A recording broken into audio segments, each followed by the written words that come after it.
저도 신앙의 순례를 하고 있는데,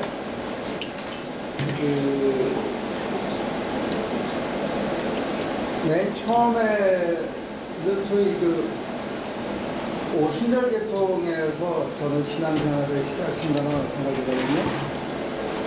처음에는 이제 장로교를 잠깐 다니다가 소위 지난 주일날인가 얼핏 얘기한 것처럼 은사 체험을 하면서 제 신앙의 색깔이 또 그리고 제가 신학교에 갔을 때 일반 대학 출신들이 대학을 마치고 직장 생활을 하다가 신학대학원에 오는 게 일종의 붐이 있은 적이 있었어요. 1980년 초에.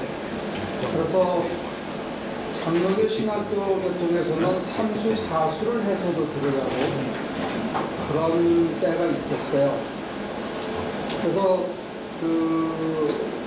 저처럼 일반 대학을 나오고 하다가 급격한 은사 체험을 하고 20%, 30% 정도 되는데 그 사람들은 거의 매주 철야하고 금식하고 기도하는 이런 쪽의 사람들이 있었어요.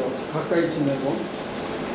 그리고 이제 조금 지나면서 저는 이제 은사 체험에 대해서 나름대로 실패도 하고 한계도 하고 실수도 이렇게 하면서 제 성향 자체가 그렇게 무빙하는데 그때 이제 마침 본대학원을 옮기고 아주 이성적이고 독일 신학의 영향을 받아서 비판적이고 비평적인 그런 훈련들을 대학원 과정에서 했어요. 그러고 나서 목회에 대한 자신도 없고 힘드니까 이제 그러던 차에 이제 미국 유학을 준비하고 미국을 오게 된 거죠. 근데 제가 몸담았던 학교는 텍사스에 있는 서든 메소디스트 유니버시티라는 데인데 굉장히 뭐라 그러나 이론적이고 실존주의 철학으로 신학을 재해석하는 또 성서비평학을 얘기하는 불투만의 제자요 와이트헤드의 제자의 슈버드 악덴이라는 사람이 있었어요. 그 사람은 굉장히 그러니까 우리가 무슨 성령파 오순절 계통에서 얘기하면 이렇게 좀 갸우뚱하는 그런 쪽이었는데 우연하게도 제가 만난 사람은 종교 철학을 가리키시는 분인데 그분이 이반젤리스트예요. 복음주의 신학을 믿는 분인데 철학을 했고 실제로는 아이리시예요. 이 아이리시 사람이 저는 그때 굉장히 공부를 못해서 이렇게 헤매고 있는 차고 또 성령 운동에서부터 이제 아주 철저한 이성적이고 타도교회를 개방적인 시각을 갖기 시작하는 무렵에 저를 끌어준 사람은 의외로 철학을 공부했는데 그 양반이 굉장히 복음주의적인 성서 중심적인 그래서 성서 비판학을 마구 비판한 사람들에 대해서 굉장히 고백적인 것을 자기가 몸소 살아내려고 이렇게 애쓰는 분인데 그래서 저는 묘한 모델을 본 거예요. 철학과 성서신앙의 고백이 경존할 수 있다는 것을 그 사람을 통해서 이제 본 거예요. 그러고 나서 이제 잠깐 목회를 하고 한 8개월 목회를 했나. 근데 그때는 뭐가 뭔지 모르고 그냥 왔다 갔다 한 것 같고 그냥 사람들이랑 그냥 같이 오래 있으면 좋은 건지 알고 그렇게만 했는데 그러고 나서 제가 옮긴 학교가 클레몬트 대학원인데 거기서 이제 처음부터 정해졌죠. 저한테는 존 캅이라는 분이. 근데 존 캅 선생님은 굉장히 경건하신 분인데 제가 얘기하는 은사체험 쪽에 경건하신 분은 아니에요. 근데 그분의 별명이 대학 다닐 때부터 그때 에모리 대학을 나온다고 그랬는데 그 대학에 하도 그분이 그러고 다녀가지고 포스터가 붙어 있었어. 사진 뒤에다가 이렇게 후광을 이렇게 넣어가지고 어릴 때부터 그런 분이고 자기 말로는 기독교 신앙을 거의 포기할 뻔했는데 시카고 대학에 가서 패션을 만나면서부터 철학과 소위 말하는 파이어티즘이 공존할 수 있는 길이 뭔가 하는 걸 자기는 배웠다는 거예요. 근데 우리는 이론적으로 빡빡 따지면 경건성이나 영적인 깊이나 이런 게 별개로 생각하기 쉽거든요. 근데 그 제가 만난 아브라함이라는 분, 닥터 윌리엄 에이브람하고 닥터 존 컵이라는 분 속에서 저는 뭘 배웠냐면 철저한 철학적인 비판과 그걸 넘어선 영적인 파이어티즘이 이게 경존할 수 있다는 걸 롤 모델로 본 것 같아요. 근데 이제 게다가 이제 제 선생님한테 존 컵은 종교 다원주의라고 소위 레이블이 붙을 정도로 다른 종교에 심오한 것들을 우리가 배워서 우리 전통을 좀 살찌게 하자, 이제 이런 의식이 있던 그런 분이었어요. 너무 시끄럽지 않나요? 말하기가 부담스럽고. 그래서 지금 제가 여러분들한테 왜 이런 이제 배경을, 제가 성장한 배경을 얘기하냐면 요즘 설교를 해놓고 제가 들어보면 얼핏 보면 한쪽으로 쏠렸다 싶을 정도로 신비주의적인 성향에 대한 얘기를 많이 하고 있어요. 그래서 이제 그거에 대한 설명을 제가 어떻게 이제 신앙의 전의를 여정을 밟아오고 있는가 하는 거를 지금 여러분들한테 잠깐 설명을 드리는 것 같아요. 근데 저한테 영향을 준 사람들은 굉장히 철학적이고 분석적이고 논리적인 사람들이었어요. 근데 그걸 통해서 자기들이 도달한 게 뭐냐면 이루 말할 수 없는 하나님의 신비와 온유하심과 설득하심, 그거에 대한 어떤 체험과 이성을 병존한, 그래서 자기들 스스로가 자기들은 웨슬리안이라고 얘기해요. 그래서 닥터 윌리엄이라는 분은, 윌리엄 에이브람이라는 분은 그 퍼킨스 스쿨 대학이, 그러니까 SMU의 웨슬리 체어예요. 웨슬리 신학의 체어가 된 거예요. 종교 철학하신 분이 웨슬리 신학의 체어가 된 거예요. 조지 신학자들이 3명이나 있는데도 불구하고 아주 특이한 분이에요. 그리고 이제 잠깐 선생님은 뭐 자기 스스로 웨슬리안이라고 그렇게 얘기를 하고. 근데 그러니까 저한테는 사실은 그 성령 체험에 대한 것하고 거기에 대한 반발로 어쩌면 굉장히 논리적이고 합리적이고 이성적으로 확실하게 맞아야 내가 받아들일 수 있는 이쪽으로 이제 팬더럼을 했었는데, 사실은 목회를 하고 성경 공부를 한다면서부터 성서 속에 있는 심오한 진리와 성경이 자기를 이렇게 살짝 옷을 벗겨줄 때 오는 그 놀라운 경이, 야, 이런 심오한 것이 성경이 이런 걸 얘기하는구나.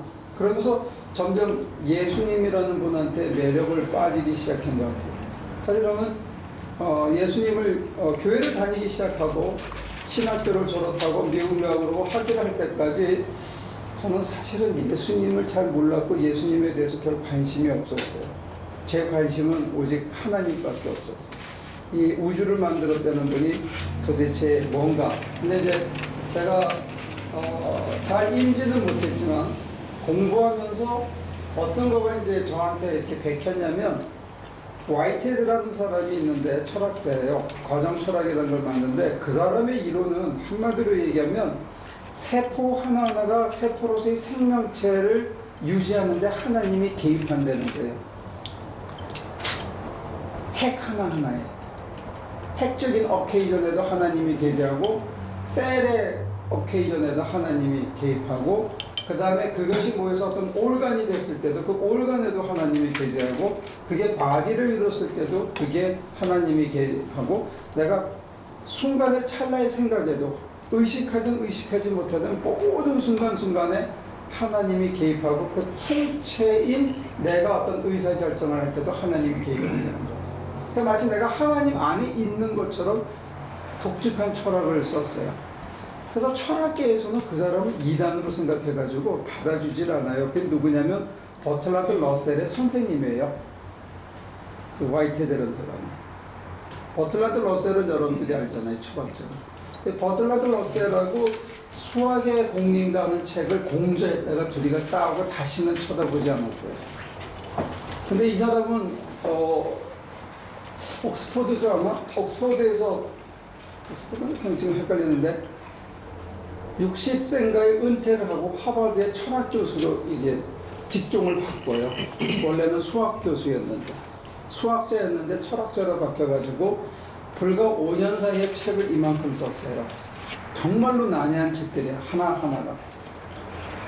근데 그 사람이 한 거는 뭐냐면 하나님이라는 존재를 배제하고는 철학도 존재도 모든 만물이 있다라고 가정하는 게 하나님을 배제하면 훨씬 그 체계를 세우기 어렵다는 거예요. 그 사람의 얘기는.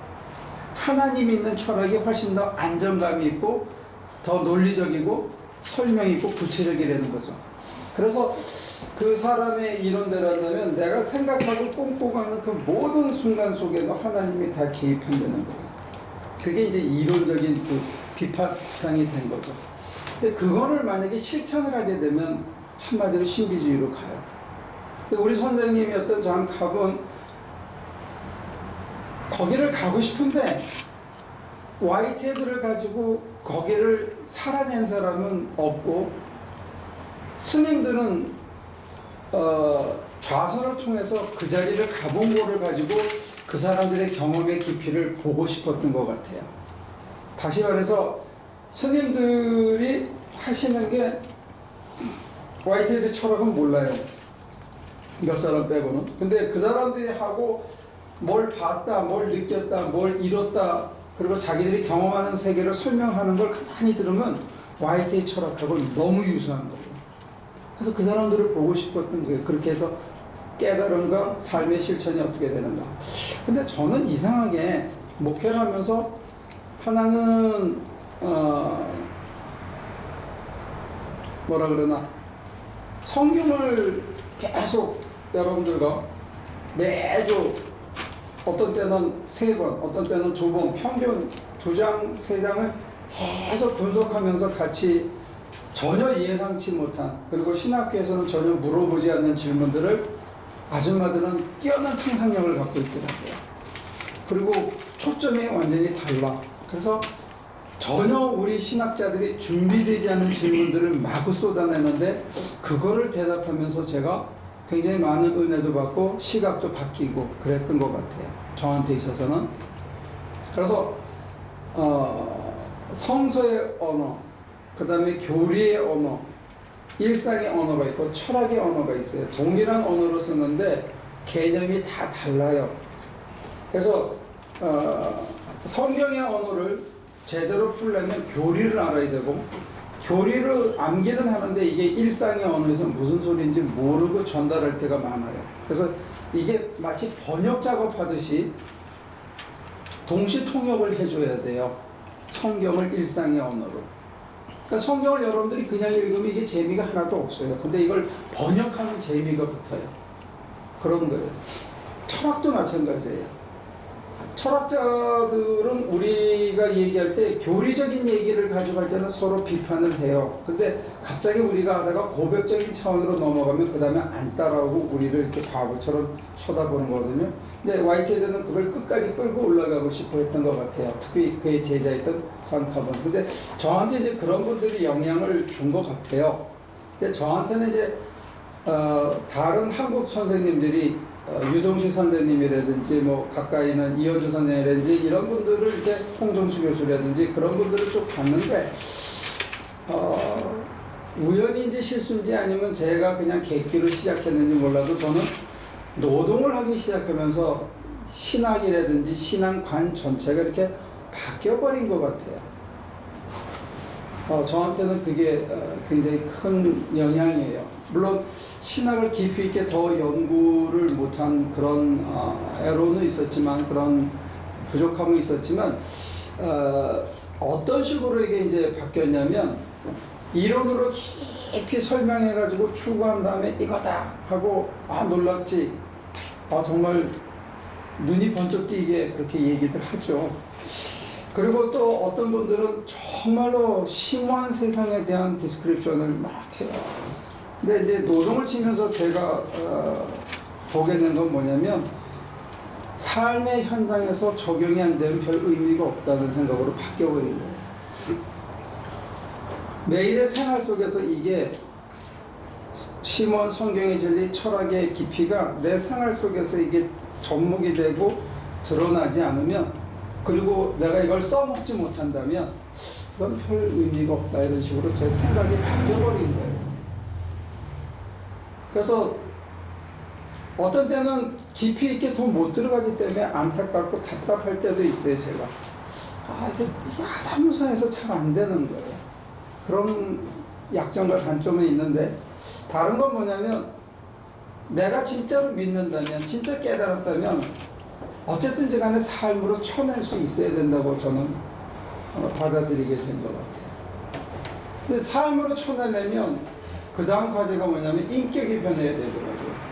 이게 공부하는 것 이상으로 정말 힘들어. 이건 안 돼요, 잘. 아무리 깨달아도 인격이 변해서 내 인간됨 자체가 변하기까지는 이건 너무 어렵더라고요. 그래서 이제 그 어려움을 극복하는 가장 구체적이고 가장 영적이고 신앙적인 게 뭐냐 할 때, 하나님께 내 영혼을 모두 내어드리는. 근데 그렇게 해서 구체적인 삶에서 한 칸씩 넘어가고 또 실패하고 또 무너지고 또 안타까워하지만 그래도 하는 그 감격을 맛보는 그 자리는 어떤 면에서는 말로 설명하는 이게 신비주의로 가더라. 하나님이 내 안에 계셔서 나를 이끌어가지 않으면 나의 나됨이 안 된다는 거를 이제 자꾸 보는 거예요.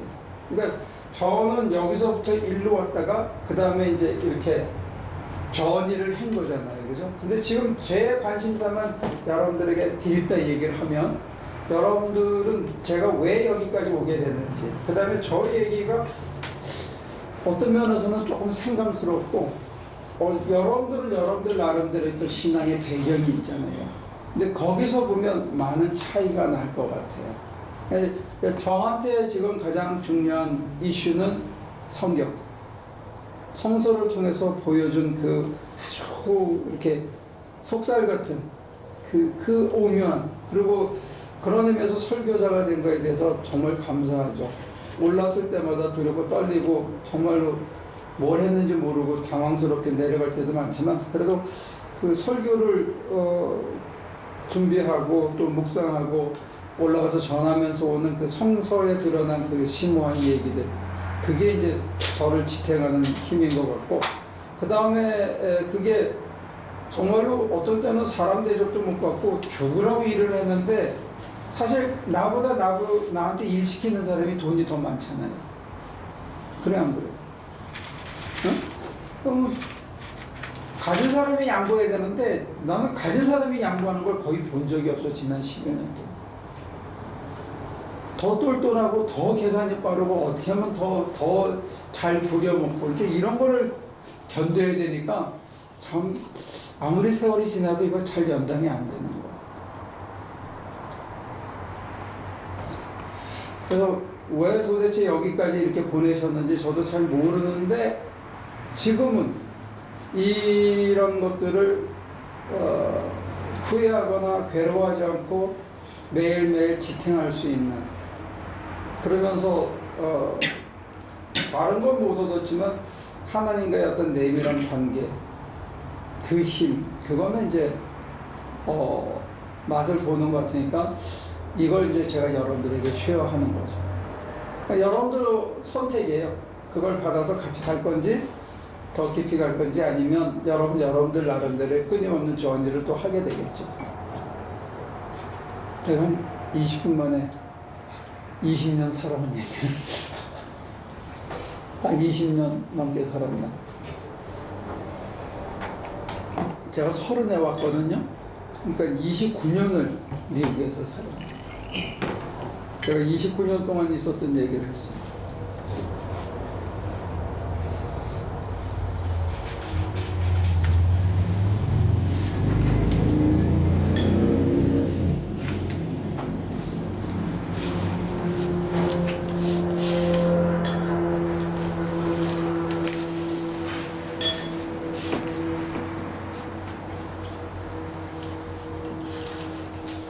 제가 왜 그 얘기를 계속 요즘 그런 설교를 하는지 배경이 좀 이해가 됩니까? 아니면 더 헷갈립니까? 마찬가지입니다.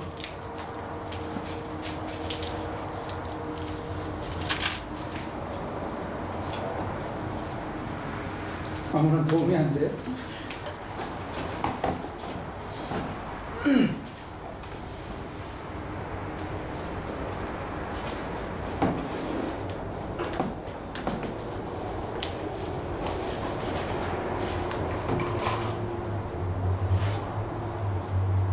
여러분들이 제일 근자에 황당하게 느낄 수 있는 간증이랄까 제가 여러분들에게 전달해 드린 건 뭐냐면 하나님이 여기 계시다, 바로 이거예요.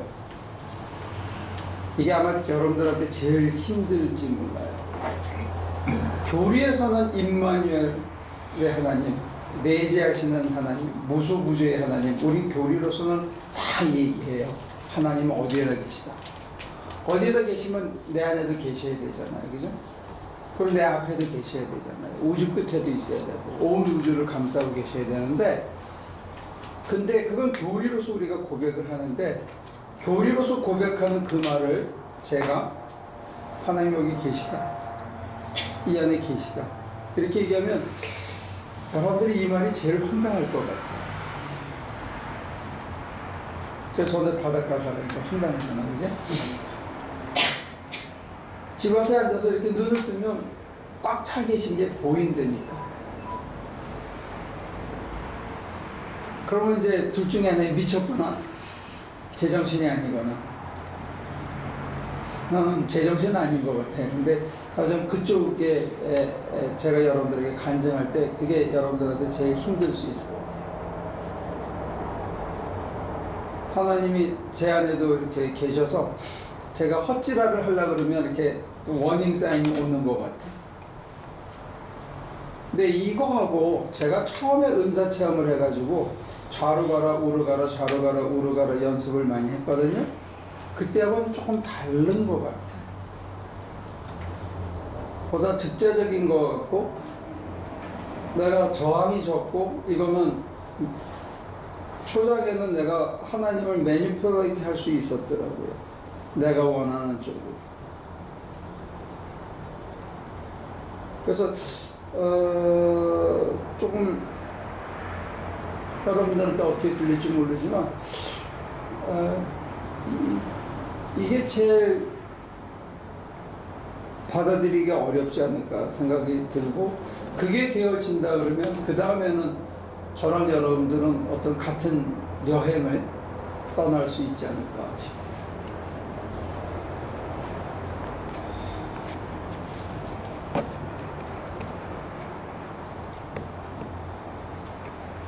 제가 궁금한 거는 제가 말씀드린 게 설명이 안 되어지는 건지, 아니면 그런 세계가 도저히 믿어지지가 않는 건지, 아니면 너나 하세요 나는 아니에요 그건지, 나는 그게 궁금한 거예요. 너나 하세요 나는 아니에요 그러면 내가 괜히 열려서 얘기할 이유가 없잖아, 그죠? 아주 말하는 거 도저히 믿어지지가 않아. 저거 말이 안 되잖아. 그런다면 좀 설득해 볼 수가 있을 거예요. 게다가 말하는 거 그거 괜찮은 것 같은데 무슨 소리인지 모르겠다 할 때는 그건 제 책임이에요. 그래서 이제 세 가지 케이스를 놓고 얘기를 하자면,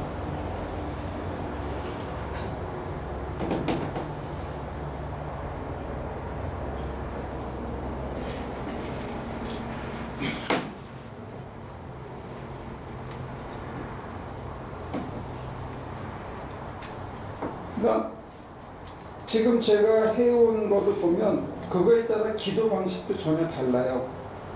은사 체험일 때는 막 부르짖고 가슴을 찢고 회개하고 큰 은혜를 구하고 막 내가 매달리고, 그래야 응답이 있고 속이 시원해지고 깨달음이 있고, 하나님의 말씀을 듣고 성경 기절을 받아서 읽어보니까 가슴을 쪼개는 얘기를 해서 내가 크게 깨지고, 이런 스타일의 기도 생활을 하는 거고요. 제가 이제 한쪽으로 완전히 쏠려서 철학 교수, 철학책만 제가 읽었거든요. 불교책하고 철학책만 한 4, 5년 동안 계속 그런 책만 읽은 적이 있어요. 근데 그때는 기도라는 게 필요가 없어요, 사실. 그냥 이렇게 앉아서 그냥 앉아만 있는 거지. 뭐 주님 도와주세요 이런 얘기 거의 안 했던 것 같아요. 진짜 급할 때 한 도금 빼고. 그러니까 이 상태에서는 기도라는 건 별 필요가 없어요. 논리적으로, 합리적으로 보고 아 여기 이렇게 돼 있구나. 내가 판단해서 가면 돼요. 굉장히 이성적으로 차분하고 소리 지를 필요도 없고 성경도 이렇게 잘 설명만 해주면 되고 신학책 본 대로 아 이거 역사적 배경을 이렇고 그때 시대 상황을 이랬고 그랬으니까 이건 이런 얘기다. 아주 클리어컷하게 딱 답이 나와요. 근데 이제 지금 저처럼 이렇게 제가 지금 금방 내가 여기에 저 일을 가고 있습니다. 이 여행을 하고 있습니다. 할 때의 기도는 이쪽은 전혀 아니고 그리고 막 소리 지르고 하는 기도도 아닌 것 같아요. 그냥 앉아서 날 살피면 내 내면을 살피면 온갖 잡생각으로 얼룩져 있고 어떤 때는 정말 기도도 안 되고 졸리기만 하고 그런 것들의 연속인데 그거를 이제 가만히 이렇게 앉아서 내려놓는 그런 시간을 하고 그분이 나를 이렇게 안아주시고 품어주시고 이제 이런 쪽의 기도 생활로 기도 생활의 패런 자체도 바뀌어버린 거죠. 근데 여러분들이 그 세 가지 중에서 얘기를 좀 해주세요. 도저히 안 믿어진다.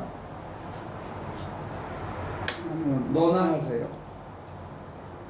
난 아니니까. 아사무사에서 잘 못 알아듣겠다. 이 셋 중에 하나면 이쪽에 둘 같으면 제가 좀 분발해서 더 해볼 그게 있는 거예요.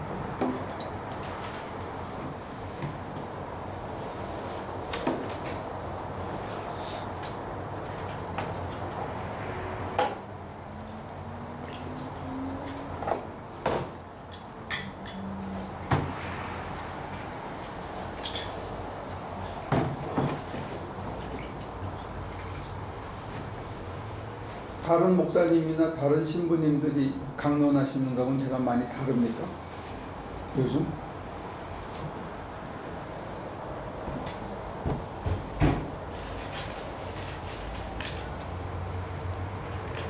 너무 매겼나?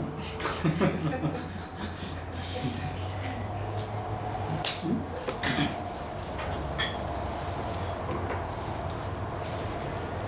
얘기를 해봐요. 다 돌아가면서 또 얘기할까? 어? 꿀먹은 버린 같이 얘기를 하면 저는 그 세 가지 중에 네. 무슨 말인지 잘 모르겠다 것 같아요. 그건 철저히 제 책임이에요. 근데 이제 와이프랑 얘기를 해보면 흔히 엄마는 나는 이해가 되던데 이래요. 근데 저는 잘 모르겠어요. 그래서 그게 아닐 텐데 이렇게 얘기 네가 이해한 게 맞아 난 잘 모르겠던데 이런 얘기를 하거든요. 근데 지난번에도 지난주에 장로님하고도 그걸 하면서 몇 주 전에 애쓰지 말라 하셨던 그 부분도 사실은 명확한 답을 사실은 주시지 않으셨던 것 같거든요. 그게 결국 어떻게 하라고 하는 건지. 그러니까 제가 뭐 성경이나 뭐 교회나 이런 쪽에 경험이 없었거나 지식이 없어서 그런지 몰라도 이렇게 말씀하시는 게 아주 이렇게 그러니까 그 지금 목사님께서 말씀하셨던 그거는 비슷한 것 같은데 굉장히 철학적이고 논리적인 것 같으면서 막판에 이렇게 던져주시는 맨 마지막 결론은 사실은 이성적으로나 논리적으로는 설명이 안 되는 부분인 것 같아요. 그러고는 굉장히 많이 알아듣는 것 같은데. 아니. 네? 그래요, 고마워요. 다른 분들은요?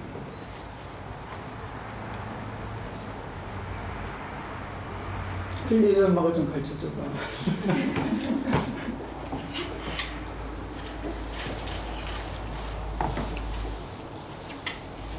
문제.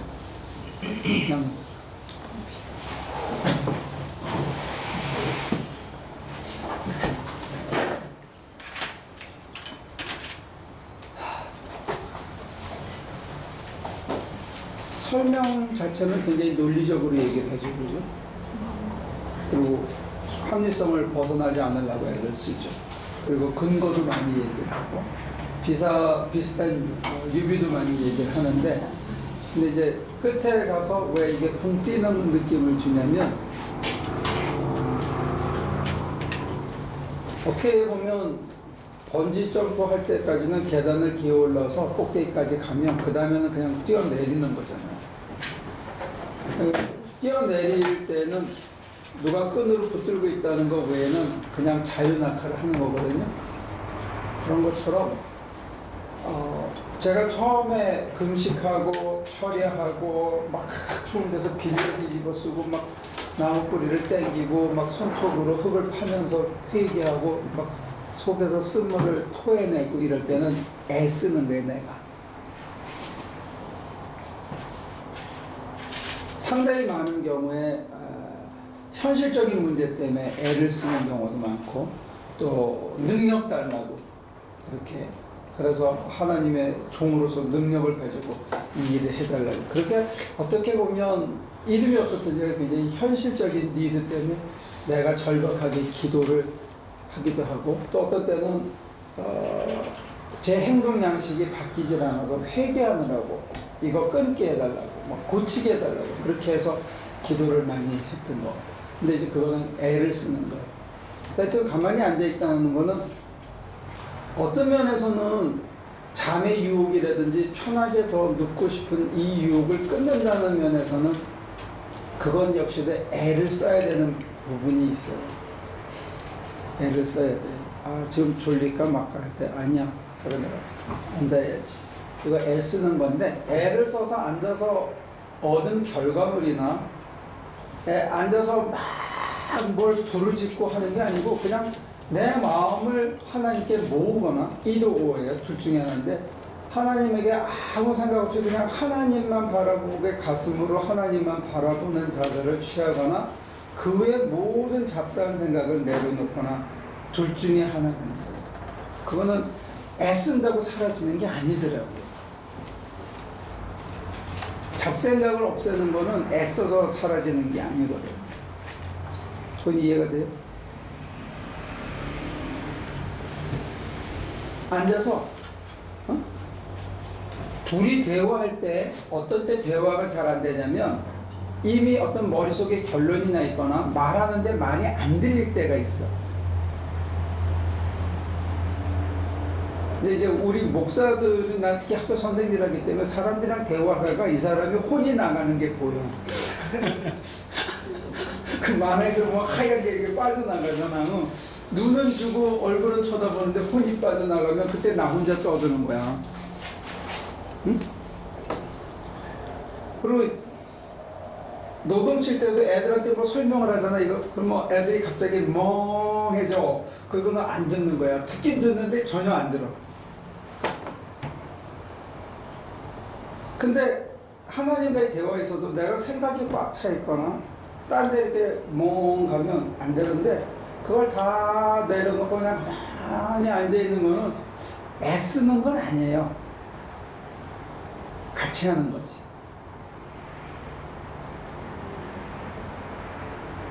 어떤 면에서 뭐 뇌파를 찌르자면 그것도 굉장한 활동을 하는 건지 몰라요. 그건 모르지만 좀 우리 입장에서는 편안히 넉넉히 앉아서 하나님만 바라보거나 하나님 외에 다른 모든 거는 내려놓고 그냥 멍하니 앉아있는 거예요. 그 다음에 하나님과 같이 예상치 못한 일이 어제 했던 경험하고는 전혀 다른 경험들이 계속된다는 거예요. 그리고 이루어지는 경험이 워낙 다양하기 때문에 한 가지라고 얘기하기가 참 어려워요.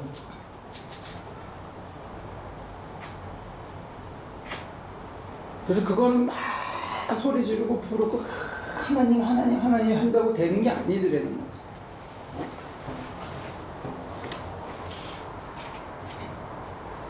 내가 한 게 아닌데 된 거예요. 근데 나는 앉아 있었어. 졸린 거를 떨쳐버리고 그래도 하나님 바라보고 하나님 품에서 살라고 그러고 있는 거예요. 그건 내가 한 거예요. 나 어느 순간에 아무 생각도 없어졌는데 묘한 어떤 때는 어마어마한 환희와 희열도 있고 어떤 때는 말할 수 없는 고요와 평안도 있고 우리가 일상으로 뭘 해서도 얻기 힘든 어떤 독특한 경험과 그런 세계가 있더라는 거죠.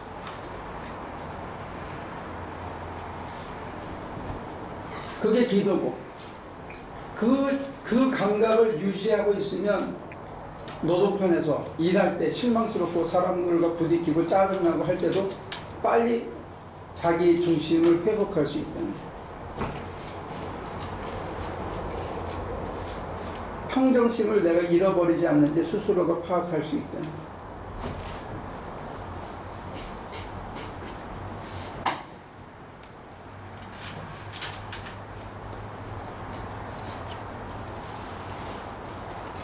금식한다고 해서 기도가 더 잘 되고 그런 거 아니? 이 기도 방식은.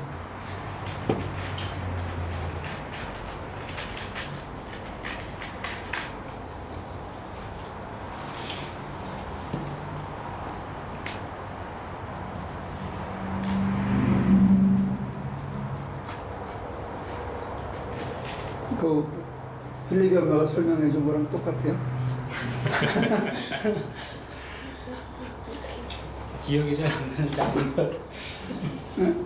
아닌 것 같은데. 아니 비슷하다 그래서 집에 가서 내를 안 먹지.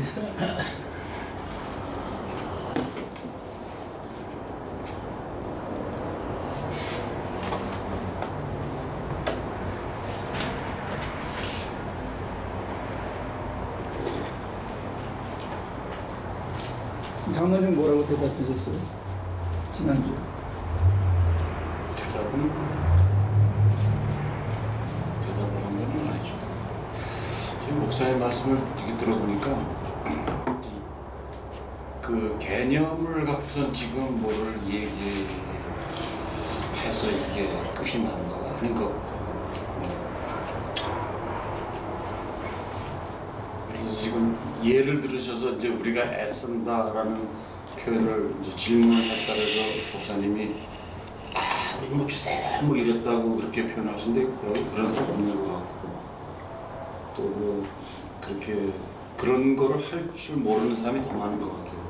실제로 그런 경험을 했던 분들보다 그런 것 같고 그런 그 개념이 뭐 우리가 생각한 건 완전히 익스트림은 이쪽이고 목사님이 기도로 가자는 건 이쪽인 것처럼 그렇게 이제 표현이 됐는데 그거 설명을 계속 지금 반복을 해가지고 우리가 어느새 그게 톡톡 깨달아가지고 그 다음부터 기도가 혼자 되는 거는 아닌 것 같고 이게 저 산으로 끌고 가서 실습을 바로 하면서 하다가 뭐가 안 되면은 이거 왜 여기서 이렇게 안 되죠? 이렇게 물어보는 게 더 펄 것 같이 진짜 오래 들었거든요. 근데 그거는 안 끝날 것 같아요. 저는 기도만 한 건 아니고 어떤 면에서는 조지신학 전체를 한번 다룬 거예요. 창조론에서 구원론과 이제 아까 세 가지를 이렇게 주셨는데 그 각자 고르는 게 난 박 목사님한테도 좀 물어보고 싶어. 어떻게 생각하시는지. 제일 옆에 있었으니까 아까 세 가지 질문에 대한 거를 어떻게 생각하는지. 세 가지는 뭔지 잊어먹었어요. 그러니까 붙어 있는 거예요. 그러니까 세 가지 중에서 우리가 돌아가면서 1, 2, 3, 1, 2, 3, 1, 2, 3 이렇게 정했다고 하더라도 그게 골랐다고 하더라도 그게 뭐가 어떻게 되는 거가 아닌 것 같고 그거보다는 목사님이 이제 딱 뭘 시작을 하면은 다들 말을 못하는 게 이게 문제야. 내가 보면 앞에서 보면 그게 답답한 거야.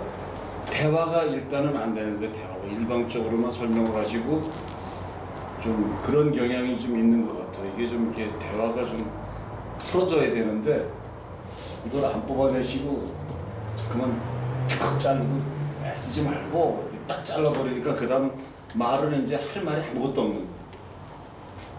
그래서 좀 아셔야 여기 속이 뭐지, 은경민 씨가 지금 뭐 깨달았다 하는 그게 뭔지 빼내셔야 되는데 실습을 하는 게 더 빠를 것 같은데, 그때 우리 비디오 하나씩 끼고 은혜기도원에 갈 수 있을 때가 더 빨랐던 것 같아요.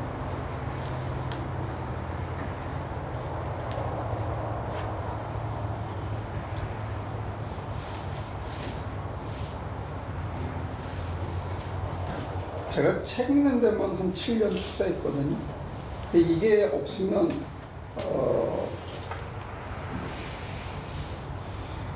무슨 실수들을 하냐면 내가 하나님이다 하는 실수들을 해요. 그때는 아무도 충고를 못하고 아무 말도 안 들어요. 누구 말도 안 들어요. 여러분들에게 지루할 정도로 이론을 강요하고 강론하고 또 얘기하는 거는 거기에 빠지면 이거는 패가 망신해요. 모든 사람한테 패를 끼치고 자기도 망해요. 근데 그럴 가능성의 자리가 이게 있어요. 내가 하나님이다. 나하고 하나님이 다르지 않다. 이따오 미친 소리를 할 수 있어요. 그럼 이제 이단 종파가 하나 생기는 거예요. 여러분들에게도 저는 철학자들을 오랫동안 만나고 그 사람들의 자기 비판의 훈련을 꽤 오랫동안 밑에서 배웠기 때문에 그 세계를 들어가고 나서도 소위 말하는 개체성이 유지된다든지 하나님의 바다 안에 들어가도 강성도라는 개체성을 하나님께서 함몰시키지 않더라는 거예요. 인도 사람들은 그렇게 얘기하거든요. 그 자리에 들어가면 브라만 속에 아트만이 녹아서 완전히 정면해지는 거예요. 그러면 아트만이 없어진다고까지 얘기하는 거예요. 그래서 브라만으로 돼버려요. 내가 하나님 안에 들어서 내가 하나님이 돼버리는 거예요. 근데 이 훈련을 통해서 받아진 그 체험의 세계는 그 패러다임에서 보면 하나님은 저의 개체성을 존중해주면서 이 개체가 세상 속에서 하나님의 이정표로서 하나님을 보여주는 등대로서의 역할을 감당하도록만 해주는 것 같아요. 그러니까 내가 사라지지가 않아. 나는 처음에 불교 공부를 깊이 하고 장캅을 만났을 때 그거를 제일 한 거였어요. 아, 저거 서구 철학의 세뇌다. 왜냐하면 나는 불교적인 게 훨씬 강했기 때문에 범야 일체 뭐 이려, 범야 이려, 그 다음에 이런 것들 동근사상 이런 데 백해 있었기 때문에 그분하고 굉장히 많이 악유를 했었어요. 근데 이제 목회를 하고 삶의 자리에서 실천을 하다 보니까 하나님께서 우리를 왜 이렇게 리스펙트 하는지 그런 거에 대한 체험을 하게 된 것 같아요. 그래서 제가 여러 차례 얘기했지만 요 체험 자리만 들어가기는 3박 4일이면 충분해요. 근데 3박 4일만 해가지고 그 체험을 하고 나면 그 다음에 무슨 짓을 하냐면 저는 여러 가지 극단을 봤어요. 하나는 뭐냐, 그 황홀의 세계에만 완전히 약 먹듯이 있고 싶어하는 사람들이 있어요. 두 번째 사람은 뭐냐면 요 테크닉을 배우고 가서 자기 비즈니스를 하고 싶어하는 사람이 있어요. 왜냐면 이게 팍 되니까 이게 황홀하거든. 이게 야 이런 세상이 있냐, 이걸 하고 싶은 거예요. 그 다음에 세 번째는 이거 하고 세상은 별개가 되어버리는 거예요. 삶의 현장에 나가서 자기 사람됨이 바뀌어야 된다는 것까지는 안 가는 것 같아요. 근데 이제 가장 나쁜 극단이 뭐냐면 내가 하나님이라고 그러는 거예요. 하나님의 바다에 들어가서 자기가 하나님이 돼버린 체험을 하기 때문에 자기가 하나님이라고 얘기합니다. 근데 이거는 교정이 안 돼요, 그 다음에.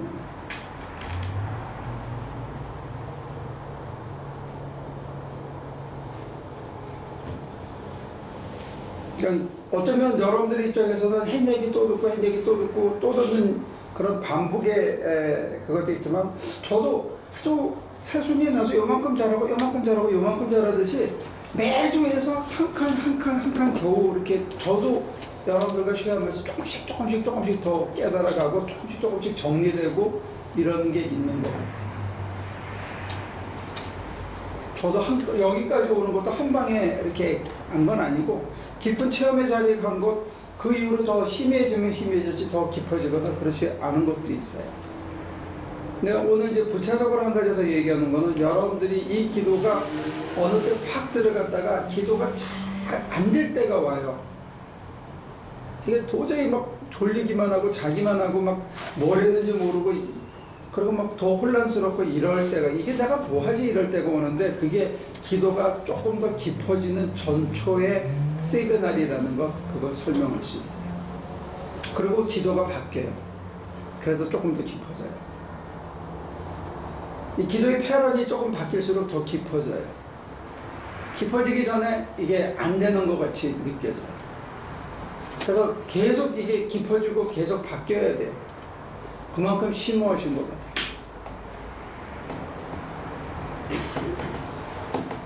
다른 얘기.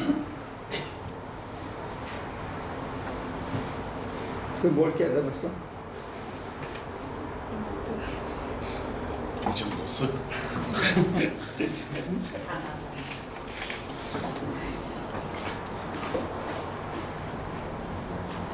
뭘 깨달았다고 얘기한 건지 모르겠는데 얼마 전에 그러더라고요. 그냥 좀 더 하나교회 다니면서 제가 좀 착해진 것 같아요.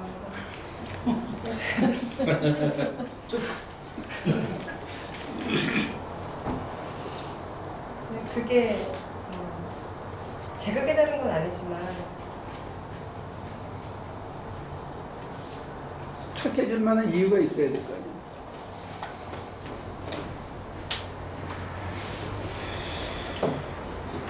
저는 아까 뭐 세 가지 중에 이제 고르라고 했던 것 중에 굳이 답을 하자면 그 세 가지 중에는 없고요. 제가 잘못 이해하는 건지 모르겠는데 하여튼 무슨 말인지는 알겠어요. 저도 좀 신기해요. 왜 남편이 잘 모르겠다고 그러는데 저는 알겠더라고요. 제가 원래 이해력이 좀 떨어지거든요, 남편보다. 근데 그 말 뜻을 모르겠어서가 아니라 목사님 하시는 말씀 다 맞기는 너무 맞는 말인 것 같은데 현실하고의 괴리감이 너무 커서 저게 정말 내가 실천할 수 있을까, 저렇게 살 수 있을까라는 의문은 있고요. 근데 궁극적으로는 그렇게 되고 싶은 마음이 있으니까 계속 나오게 되는 것 같아요. 좀 창의적인 학생은 질문 답안까지 하나 더 만들잖아. 발전이 되는 건데요. 굉장히 창의적인 거.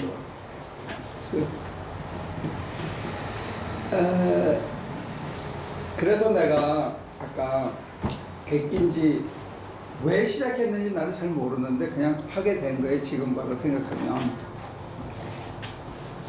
그냥 충동인지 뭔지는 그런 거는 잘 모르겠는데 내가 확실히 너 해라 하면 계시를 받은 건 아닌 것 같아.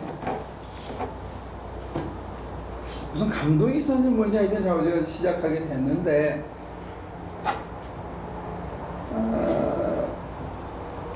우리 일하는 거 와서 안 봤죠? 본 적 있나? 우리가 하는 일들이 좀 거칠고 좀 지저분하거든. 먼지도 많고. 그리고 이게 일당도 하찮은 일이거든요. 근데 별의별 사람을 다 만나.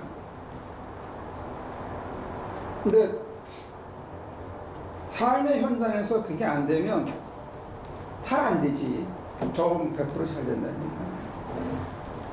그래도 그렇게 버텨낼 수 있는 힘이 어디서 왔을까 했을 때 제 경우는 돈은 아닌 것 같아요.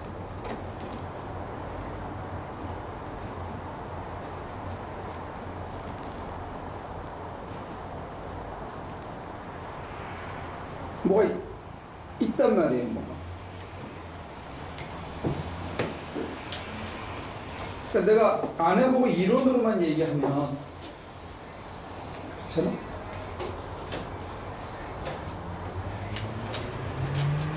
남의 책을 읽어보면 이 사람이 체험한 건지 머리 굴린 건지 남의 책 베낀 건지 이거 보이거든.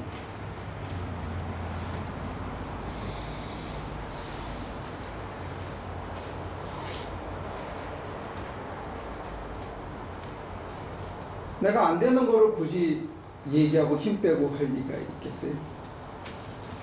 안 되는 거는.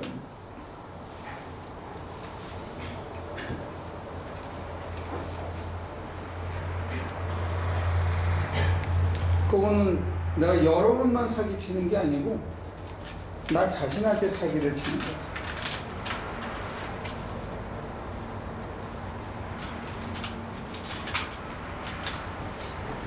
아까 우리 남장로님 박 목사님을 좀 비하했는데 못 알아들으니까 옆에 붙어있다고 그랬는데 제가 보면 뭔가 이렇게 듀플리케이트가 되고 그걸 해내는 사람들이 좀 더 많이 나왔었으면 좋겠다는 바람은 있죠.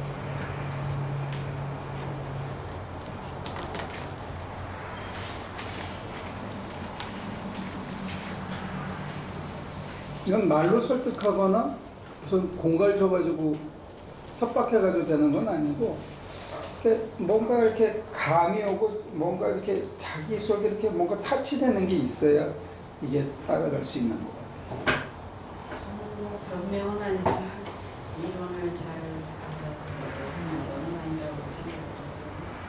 아니 뭐 어디 가서 너를 실습한다고 뭐저 같은 경우는 근데 이제 가고 막 이러는 걸 하다 보면 너무 시간이랑 다 뺏기니까 이제 이렇게 목사님 얘기하신 건 차라리 그럴 거고 이 자리에서 해보고 되는지 안 되는지 또 이론을 하고 이제 이런 아이디어는 알게 볼 수 없지만 그냥 지금 얘기하는 거예요. 근데 뭐 이론을 다 기억을 잘한다. 그래서 이게 또 잘 되는 것도 아니고 엄청나게 그냥 차를 뒤져버리는 게 낫지 않나. 그래서 그냥 해라는 대로 그냥 시키는 대로 이렇게 따라가는 게 좀 있으면 좋겠다.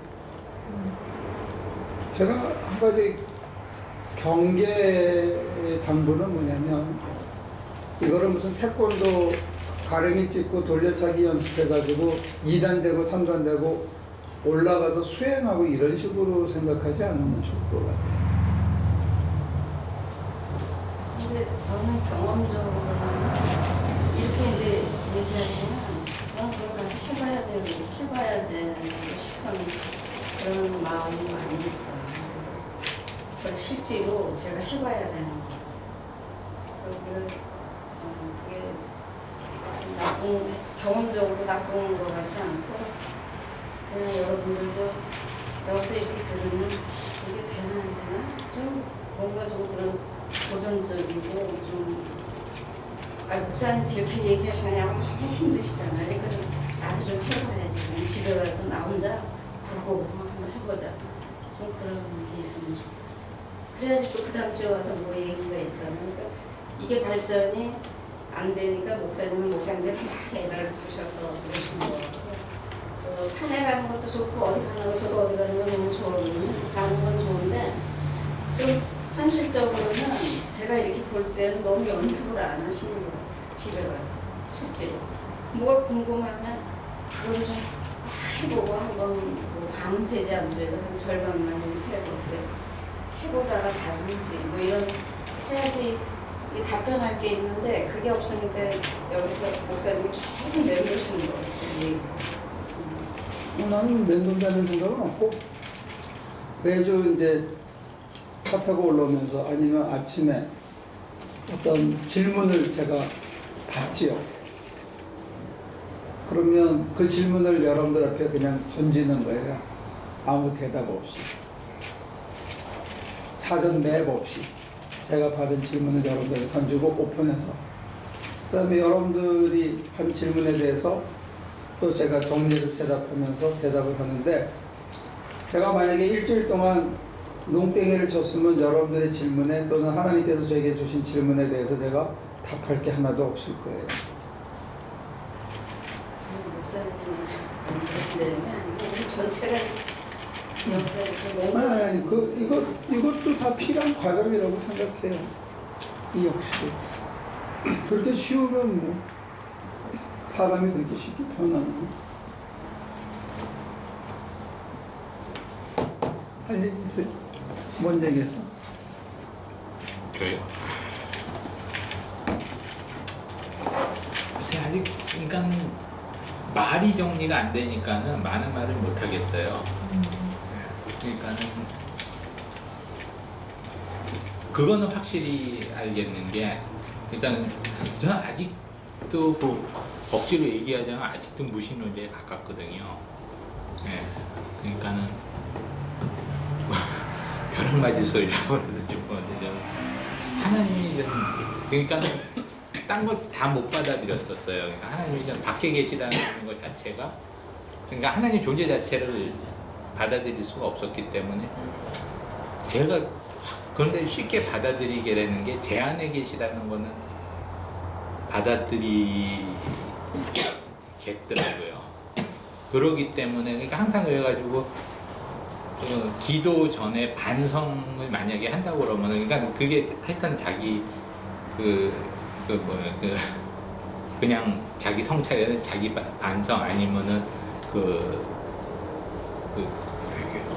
아니 회개 말고 그 불교에서 하는 건 뭐라고 하는데 네? 아니요 하여튼 그 생각할 때 이거 보면 항상 답이 그거잖아요. 내가 뭘 잘못했다라는 게 항상 머릿속에 먼저 떠오르게 하잖아요. 그러기 때문에 하나님도 내 안에 계셔가지고 항상 하는 게 너는 어땠냐 라는 그런 말들을 먼저 받아들이게 되더라고요. 그래서 거기서부터 하여튼 그거를 출발점으로 삼아가지고 지금 계속 발전해 나가려고는 그러는데 반성보다는 하나님께 내어드리는 거, 떠오르는 생각을 내어드리고 자기를 컬스하는 거나 자기를 이렇게 어큐즈하는 것들을 이렇게 내어드리는 게 그게 더 낫지 않을까 싶고, 두 번째는 하나님께서는 넌 어떠냐 마 너나 잘하세요 이렇게 하기보다는 고생했다든지 잘했다든지 의외의 대답에 가까운 느낌을 주실 때가 더 많은 것 같아요. 그게 오히려 나를 더 이렇게 눈을 뜨고 긍정받지만 눈을 뜨고 돌이킬 수 있는 힘을 얻는 것 같아요.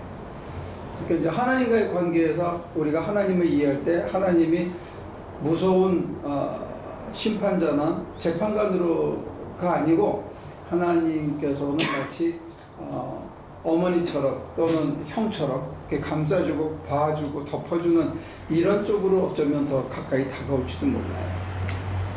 그런 의미에서 우리가 하나님을 인격적이다 이렇게 얘기하기도 해요. 하나님이 무슨 심판주처럼 다가오는 것은 조금 생각해 볼 필요가 있고, 그리고 자기가 자기를 정죄할 필요 없어요. 인생 고달픈데 뭐 자기가 자기를 자꾸 정죄하고 너는 왜 인간이 모자라냐 그런 거 다 똑같은 놈들이니까 거기서 거기. 그럼 모니카 씨는 요즘 기도가 잘 됩니까?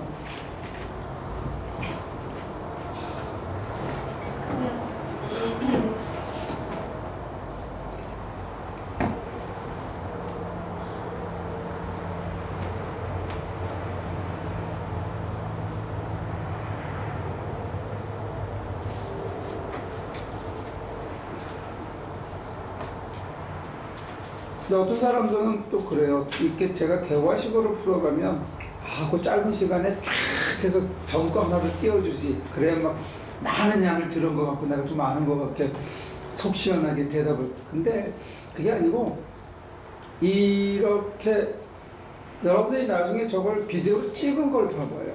이런 컨택하는 그게 전혀 없어요. 그러니까 한 사람이 한순간에 뭘 하는 거, 이신전심이나 깨닫는 스파크는 한순간이에요. 제가 많은 얘기한 걸 메모라이즈해서 다 소화하고 그것도 중요하게, 그것보다 더 중요한 건 뭐냐면 한 말을 할 때 딱 스파크 돼서 자기가 갈등하고 풀지 못하던 숙제가 한 방에 팍 풀려버리는 거예요. 이게 이렇게 앉아서 하는 그 미국식 대화 방식의 가장 큰, 플라톤한테부터 배운 건데, 사실은 소크라테스부터. 이게 대화법을 통해서 가리킨 거예요. 우리는 제가 가리키는 게 아니고 주인이신 성령께서 가리키기 때문에 저도 얘기를 하면서 깨닫고, 아, 이거구나, 이렇게 할 때가 많아요. 그런 것처럼 여러분들이 이 대화를 자기를 무슨 오픈해서 나는 여러분들의 사생활에 대해서 아무 관심이 없어. 마누라가 셋이든 다섯이든 난 관심 없어. 왜 여러분들이 얘기지? 여러분들이 돈을 얼마 벌든지 뭐 하든지 누구하고 싸웠든지 누가 믿든지 진짜 관심 없어. 왜냐면 하나님과 하나가 되어지면 그런 게 하나도 문제가 안 돼요. 거의 대부분이 저절로 정리가 되게 돼 있어. 끊으려고 길을 쓸 필요가 없이 저절로 해결이 하나씩 돼서, 문제는 뭐냐면 하나님과 어떻게 되어 있느냐, 이게 더 중요하거든요. 그게 해결이 되면 별 미울 놈이 없어. 분하다 며칠 지나면 다 없어져, 하나님 앞에서. 그럼 뭐가 중요한 거예요? 여러분들이 저한테 찾아서 우리는 시어머니가 너무 난 시어머니하고 막 갈등이 많아서 어떻게, 그러고 저한테는 다른 목사님한테 문제일 줄 몰라도 저한테는 아무 문제가 아니에요. 내 속이 편하고 하나님이 사랑스러우면 그까짓 거 안 보면 고마냐. 그러니까 나는 여러분들의 사생활에 대해서는 전혀 관심이 없고 여러분들의 영적 전의에 대해서만 관심이 있는 거예요. 하나님 앞에 얼마나 다가가고 있는가. 그런 게 스파크예요. 내가 오늘 수요 성경 공부했는데 일요일날 성경 공부하다 보니까 하나님하고 나하고 이게 어그러져 있었구나. 이게 바로 잡히잖아요. 그러면 섭섭하는 환경이, 얄미웠던 이웃이, 그게 전혀 문제가 없어져 버려, 한순간에. 분하고 섭섭하고 약오르고 이러는 게 한순간에 없어져 버리는 거예요. 이게 생활에서 돼야 된다는 거죠. 그래서 여러분들이 어디에 있는지 그것도 궁금하지만 대화를 하면서 한순간에 스파크가 일어나야 되는 거예요.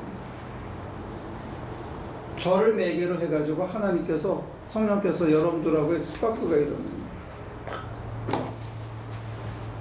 그래서 이렇게. 아까 세 개 질문하신 것 중에서 목사님이 보시기에는 우리가 어디 있는 것 같아요? 아니, 아까 얘기를 잘 해준 것 같아요. 그냥 내가 대답을 끌어내기 위해서 여러 가지 푸는 거고, 하고 싶고 또 뭔가가 이렇게 궁금하고 하니까 오는 거지. 여러분들이 이 비싼 시간에 집에서 누워 계시지 왜 여기를 왜 오시겠냐고, 그렇다면 흉악한 환경 속에. 목사님이 말씀하시는 거를 우리가 알아듣는 것 같이 느끼시는지, 아니면 전혀 못 알아듣고 있는 것처럼 느끼시는지. 전혀 못 알아듣고 있다고 생각하지 않죠. 그리고 말은 이해가 되는데 감이 아직 안 오는 것 같아요. 이 감이 온다는 거는 하나님을 만나야만 감이 오는 거예요. 사람을 만나서 제가 하나님을 만난 감각을 여러분들에게 사람의 말을 하기 때문에 사람의 말은 아는데 하나님을 만나면 이 말은 하나의 유비고 비유지, 이 말이 진짜 하나님 만난 얘기는 아니라는 거예요. 여러분들이 만나면 전혀 달라. 어떤 면에서는 제가 그런 면에서 좋은 이야기꾼이 되지는 못해요. 이야기꾼들은 내가 경험한 것보다 더 멋있게 얘기를 해. 진짜 막 듣는 순간에는 그랜드 캐년 가서 본 것보다 그 사람 얘기가 훨씬 더 그런 사람도 있더라고, 이야기꾼들은. 근데 저는 그런 의미에서 좋은 이야기꾼은 못 되는데, 나는 제가 하고 싶은, 또 제게 맡겨진 역할이라고 하는 거는 여러분들을 끌고 가는 거, 그 자리로. 이게 제 역할이라고 저는 스스로 한정하는 거죠.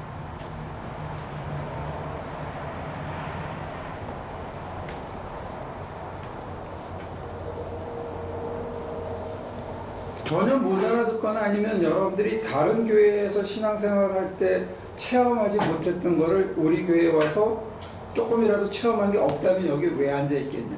뭔가 체험한 게 있다는 거지. 근데 제가 안타까운 거는 그거를 끈을 조금 더 이렇게 탁 풀으면 조금 더 갈 수 있다는 거예요. 인간이 한 놀라운 사건 중에 하나가 배를 띄워가지고 다른 대륙으로 간 거고 그거에 버금가는 게 우주를 유영한 거래요.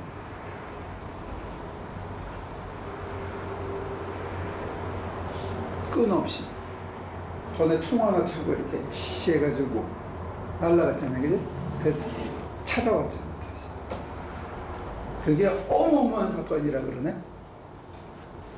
중력을 거스르고 우주의 그 법을 바꾸는 거. 그러니까 여러분들이 한번 해보는 거야.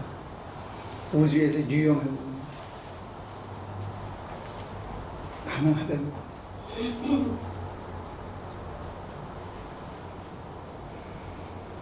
바울은 그런 얘기를 해요. 나는 보배를 담은 질그릇인데 그 보배가 뭐냐면 하나님과 그리스도를 아는 지혜의 빛이라는 거예요. 그 지혜의 빛을 내가 담고 있기 때문에 우겨쌈을 당해도 망하지 않고 죽는 자 같으나 죽지 않고 누가 뭐라 해도 내가 오히려 내가 사람을 살리는 자라는 걸 내가 안 되는 거예요. 그 빛을 담자는 거예요 지금.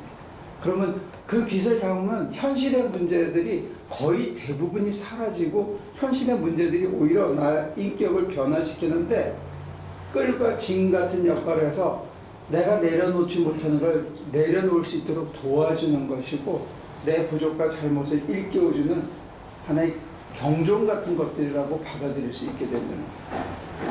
그 정도는 다 받아들인 것 같은데. 그래요? 더 가시면 될 것 같아요. 땅해를 그냥 하시면 될 것 같아요. 근데 저는 이런 문제가 있는 것 같아요. 그 목사님 말씀을 사유를 통해서는 굉장히 잘 받아들일 수가 있어요. 그런데 아까 말씀하셨듯이 그것을 생활의 언어로 바꿨을 때 이것이 과연 목사님이 말씀하신 그 논리의 범주에 속하느냐 하는 걸 대입해 봤을 때 그걸 아직 가려낼 수 있는 자신감이 없는 거예요. 말하자면 이런 거. 우리가 지금 갈등에 휩싸여 있어요 라고 하면 굉장히 추상적인 것이잖아요. 근데 나는 빨간색을 좋아해. 그래서 이번에는 빨간색을 썼으면 좋겠어 라고 하는데 또 뒤에는 아니야 난 초록색이 더 여기 어울리는 것 같아. 그럼 그거는 구체적인 상황이잖아요. 근데 그 갈등의 상황이잖아요. 추상적으로 말하자면. 그래서 제가 그것이 일상생활에 이제 저기 하나님과 함께함이 일치감을 느껴야 하고 하나님이 늘 내 안에 계시고 내가 늘 하나님 안에 있다라고 하는 것을 통념적으로는 알겠는데 그리고 그렇다는 걸 가끔 느끼긴 해요. 그런데 이것이 바로 그때일까라고 직접적으로 느끼지는 못하겠어요. 예를 들면 이제 제가 이제는 패닉을 조금 다스릴 수 있어서 지난 겨울에 너무 많이 고생을 했기 때문에 이제 오늘 아침 같은 경우에도 막 순식간에 막 혈압이 막 올라가고 막 이제 이러고 막 이제 이게 업앤다운이 막 시작이 되고 할 때 그러면 이제 어떻게 해야지 기도를 하다가 기도를 하게 됐어요. 전에는 그렇게 빨리 기도하게 안 됐었어요. 그러고서 맞아 약을 먹어야겠구나. 그리고 약을 먹고 차례차례 먹고 20분을 기다려야지. 그 20분을 기다렸어요. 그리고 이제 가라앉아서 내가 이렇게 침착하게 할 수 있고 하나님을 찾게 해주시고 감사합니다 라고 했거든요. 그러면 그럴 때 이제 제가 하나님과 함께 있다는 거를 제가 알고는 있는데 이것이 목사님이 말씀하시는 그 일치합니까? 그런 거를 사실상은 너무나 목사님이 너무 피상적인 설명을 하시고 굉장히 철학적이고 논리적인 그 논을 펴시기 때문에 이런 소소한 그런 일상을 이게 과연 그걸까요? 라고 물어볼 수 없는 그러면 내가 조금 좀 격이 낮아져서 목사님이 이 말과 대등하지 않은 걸까 하는 그런 그런 마음의 이게 낮아진 그런 게 자꾸 느껴져서 거기서 목사님한테 물어보고 이것이다 아니다 그거를 답을 얻을 수 있는 그런 기회가 저로서는 없어요.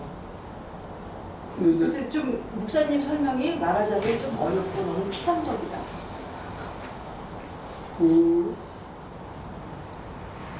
더 피상적인 대답을 먼저 결론부터 해서 거꾸로 오면 그 자리에서 완치될 수 있는 유일한 길은 그런 사람들을 돌보는 자리까지 가면 완치가 돼요. 그걸 공생애적인 삶이라고 해요. 그러면 이제 하나님께서 우리에게 이런 시련과 고통이 있어서 내가 만든지 하나님 허락하셨는지 지금 이런 걸 겪고 있는데 하나님 나를 붙들어 주세요. 할 수 있는 것도 굉장한 진전을 했다 스스로 평가하는데 거기서 더 진전을 해서 어디까지 가냐면 내가 뭐 계속 약을 먹더라도 나랑 비슷한 형편과 처지에서 고통받는 사람들에 대한 관심으로 열려져서 그 사람들을 돌보고 그 사람들에게 가이드를 주고 그 사람들에게 기도를 가르치고 그 사람들에게 하나님을 알게 하는 자리까지 가면 자기에게 갖고 있던 그런 모든 문제는 다 사라져요. 제가 안타까운 거는 한국교회가 내 개인의 문제를 해결하는 데 관심을 갖고 그걸 신앙생활을 했지 내 근본적인 문제를 해결하려면 내가 그런 사람들을 돌보는 공생애적인 삶을 살면 나한테 다 없어질 그게 아무 문제가 아니라는 걸 어느 날 알게 된다. 설령 가끔 한 번씩 발작을 하는 한이 있더라. 1년에 한두 번 정도 한다고 이렇게 죽을 건 아니라는 거죠. 그때는 고통스럽다. 이게 이제 생활에 적용했을 때 얘기인데 제가 보면 여러분들이 힘들어하는 건 뭐냐면 결론이 이거라고 얘기하면 이게 힘든 거예요. 예를 들어서 필리피 아빠한테 지금부터 무릎 변론하고 non-profit organization 가서 그런 거 하면서 남은 인생 살라 그러면 굉장히 힘들잖아요. 그지? 힘들지.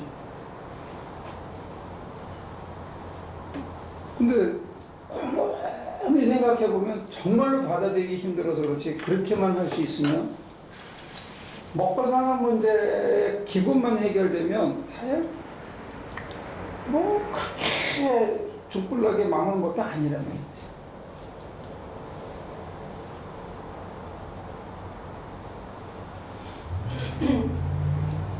여러분들은 제가 이렇게 결론으로 붕 뜰 때가 이걸 받아들이기 힘든 거예요.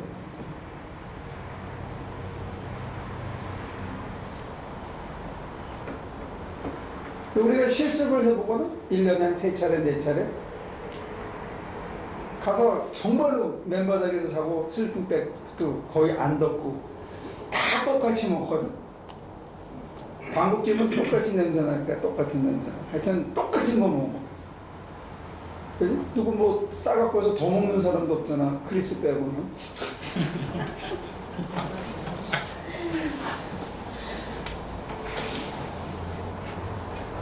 우리가 그래도 살아. 그리고 재밌어. 아주 죽을 것 같이 힘든데 재밌다니까? 1년에 서너 차례 그걸 작잖아요. 날짜로 치면 거의 한 반달은 1년에 거의 반달 정도는 우리는 그런 일에 미친 거라고. 근데 그럴 거 한다고 해서 우리 나머지 11달 반이 망해거나 그런 거 없다니까. 저는 그거를 아주 12개월 중에 11개월 정도는 그렇게 하겠다고 내던진 것 뿐이지.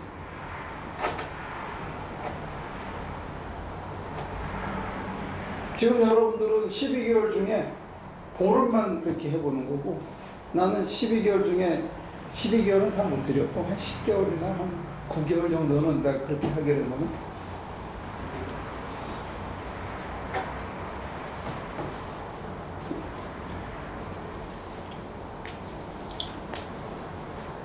그러니까 제가 여러분들을 이끌어서 소개하고 싶은 거는 지금은 내가 그 옛날보다 많이 좋아졌다.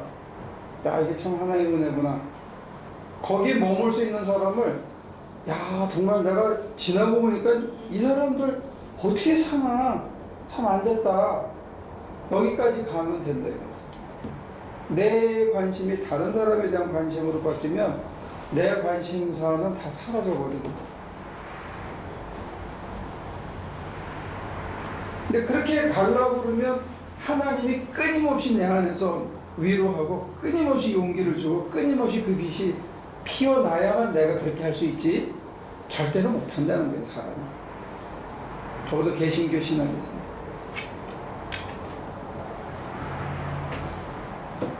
케네디가 애들은 해. 왜? 다음에 정치 나가야 되니까. 내가 상원 의원 하기 위해서 지나가는 프로세스라고 생각하니까 하는 거야. 다른 뭔가가 있어서 하는 거하고 우리 같은 경우는 아무 개런티나 워런티가 없이 그냥 던져진 거라.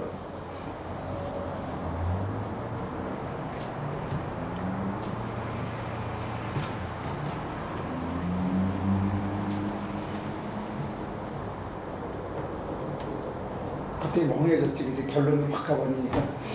그러면 더 직설적으로 여쭤보면 그런 상황이 일어났을 때 아주 곧바로 하나님께 먼저 기도하고 이렇게 되는 것이 나는 하나님과 소통하고 내가 나의 안에 있는 하나님으로 품으로 들어가는 그런 일치일까요? 라고 물어본다라고 하면 그리고 그렇게 생각했다라고 하면 아니다라는 답이신 것 같아요. 그러면은 제가 대답할 수 있는 거 이런 거예요. 그런 순간이 딱 올 때 하나님 하면서 순간적으로 에이 이번에 한번 획 돌아서 발작하지 뭐 하면 죽이실래면 죽이세요 하는 마음이 생기면 하나님하고 가까워진 거예요. 여러분들이 구체적인 질문을 하면 제가 구체적인 대답을 해줄 수 있는데 구체적인 질문을 안 하니까 난 구체적인 질문을 대답을 안 해주는 거야. 구체적인 질문을 해봐요. 그때 순간에 확 불안이 들어오는데 에이 하나님이 죽이면 죽지 뭐. 그렇게 되면 하나님하고 굉장히 가까워진 거야. 아직 그게 안 된 거야. 그러니까 아직 먼 거예요. 거기까지 가야 돼. 근데 거기까지 가려면 다른 사람에 대한 관심이 커져야만 거기에 갈 수 있어요. 근데 그 얘기는 뭐냐면 내 자신에 대한 애착이 그만큼 줄어드는 거예요. 그래야 하나님이 더 가까워지는 거예요. 아직도 자기에 대한 애착이 크기 때문에 다른 사람도 안 보이고 하나님도 안 보이는 거예요. 이해가 돼요? 예, 이제는 이해가 되는데 그러니까 전에는 그것이 아니고 저는 목사님 말씀을 다 이해했다라고 생각을 하고 있었거든요. 근데 지금 제가 틀린 생각이었잖아요. 그러니까 틀린 게 아니고 경험의 이거 경지는 아닌데 경험의 다양성이 부족한 거죠. 아직은 많은 걸 경험하지 못한 거를 얘기하는 거예요. 이게 뭐 돛 닦아서 무슨 높아지는 얘기가 아니고 자연 하나님이 먼저고 하나님이 무조건 어떻게 할 거라고 믿어줘야 되는 게 그 감으로. 그래서 내가 나를 포기할 수 있게 되어줘야 된다. 그게 어디서 쌓였냐면 기도 속에서 쌓인 거여야 되는데. 그래서 생활 속에서 딱 닥쳤을 때 하나님이 먼저가 돼야 돼. 내가 돌면 어떡하냐, 내가 다른 사람들이 나 보면 어떡하냐 이거 생각하거나 무섭다 이게 먼저 생각나면 하나님이 두 번째가 된 거예요.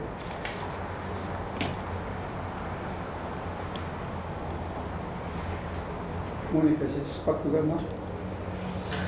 응? 이거 빨리빨리 주워 먹어야지. 자기 걸로 빨리빨리 캐치해야지. 이해가 돼요?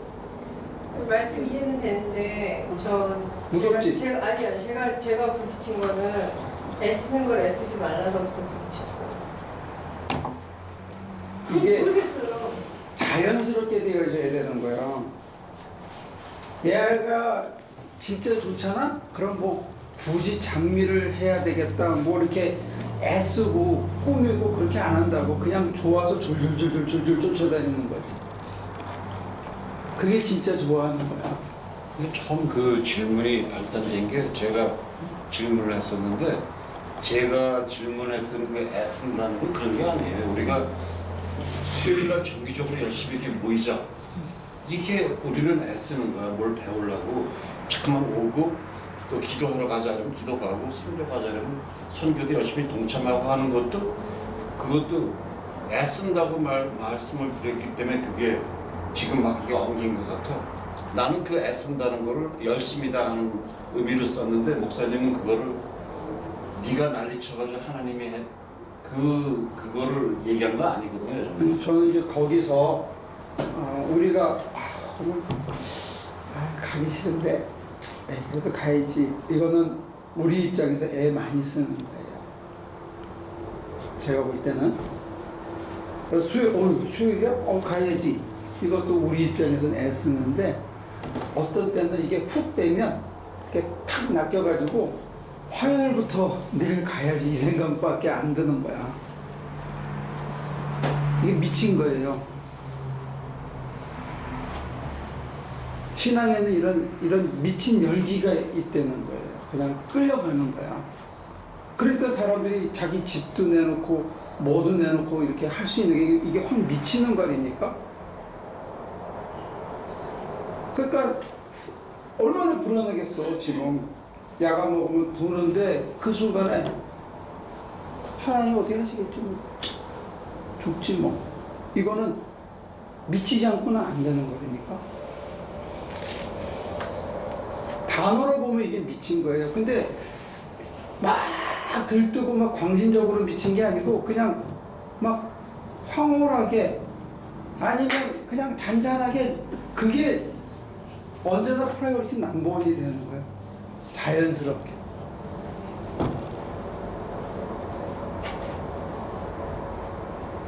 그거는 내가 뭘 어떻게 하거나 의사결정을 하는 게 아니고 마치 바람난 개같이 된다는 거예요. 거의 얘는 바람나서 맨날 쟤만 쫓아다니는.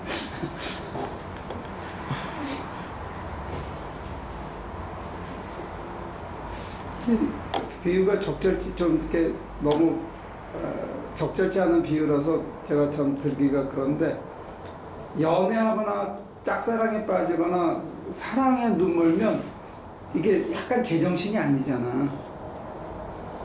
내가 왜 그랬나 싶을 정도로 나중에 생각하면 좀 제정신이 아닌데 그때는 그것만 보는 거지 계속.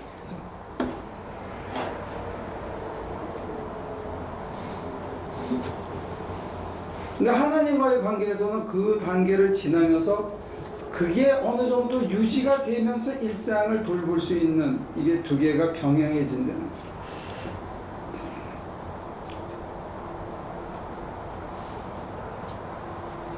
어떤 면에서는 좀 심하게 얘기하면 이것도 중독이에요. 중독. 기도도 중독이고 헌신도 중독이고 마약도 중독이고 도박도 중독이에요.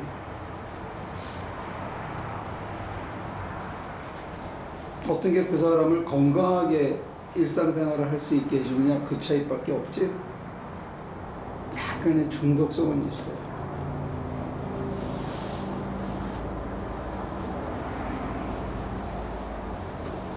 그래서 제가 태호하고 아는데 지금 모니카 씨가 꺼낸 그 질문을 대답을 안 해주시는 뭐 했지? 애쓰는 거 애쓰지.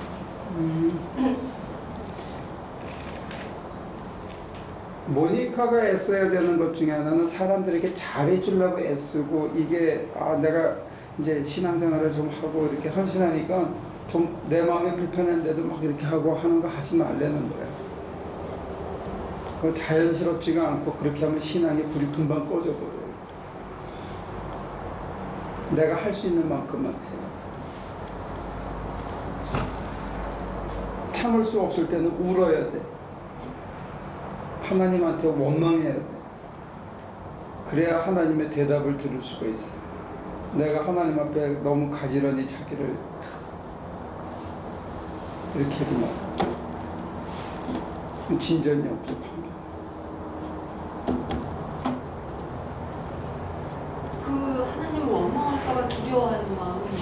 그 잘못된 마음이야.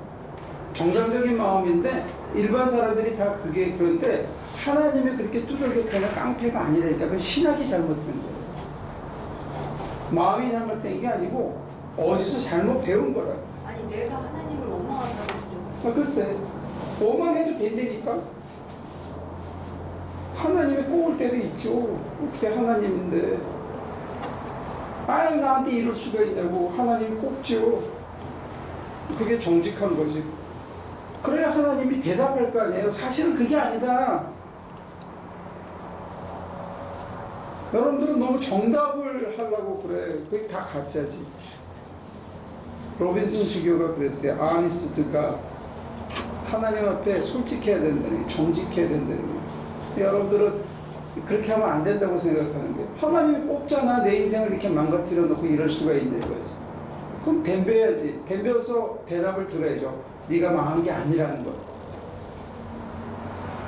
그래야 제 삶의 자리로 가는데 우리는 그게 두렵고 아 내가 하나님한테 이러면 안 되지. 나는 착한 애인데 그러면 안 되지. 이러면 하나님의 대답을 들을 수가 없잖아요. 그러니까 아무 진전이 없는 거야 신앙. 정직하지 않아서.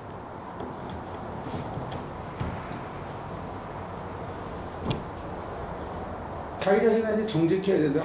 내가 감당 못할 건 못한다고 얘기를 해 있지. 하나님한테 맡겨야지. 그러니까 애쓰지 말란 말이에요. 하나님이 하게 하셔야 된다고. 자기가 감당 못하는 걸 자기가 감당하려고 그러지 말라고.